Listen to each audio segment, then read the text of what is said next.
Bonjour à tous, aujourd'hui je vous fais cette vidéo pour vous montrer la différence entre un X-Star 5 SE et un X-Star 6 SE. Donc la différence surtout c'est le diamètre, le 5 c'est un 130 mm de diamètre et le 6 fait 150 mm de diamètre. Alors, est-ce qu'il y a une réelle différence en puissance optique? Oui, vraiment, il y a une grosse différence, surtout en ciel profond. Le 130 mm de diamètre, forcément, sera beaucoup moins puissant que le 150 mm. Donc, est-ce que ça vaut la différence de prix? Oui, totalement, si on peut se le permettre. Il ne faut pas hésiter, prenez le 150 mm de diamètre, surtout pour le ciel profond, ce sera beaucoup mieux.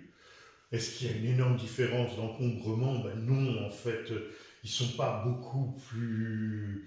Enfin, très différents. Celui-là, un peu plus lourd, certes, il a plus de diamètre, donc le tube, forcément, il fait 150 au lieu de 130, mais fondamentalement, il n'y a pas une grosse différence de taille.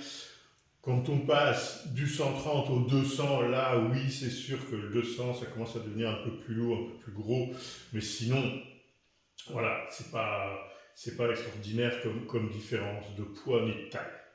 Il y a peut-être un petit avantage à prendre un 130 mm de diamètre, si ce n'est qu'évidemment il est moins cher, c'est que le 130 mm de diamètre, ils ont placé ici sur la monture cette pièce qui nous permet de l'utiliser aussi en mode équatorial.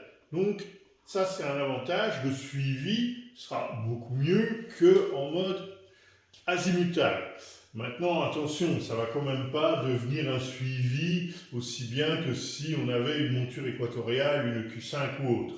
Mais c'est un plus, ils n'ont pas pu mettre cette pièce-là sur le 150 mm parce qu'il est trop lourd.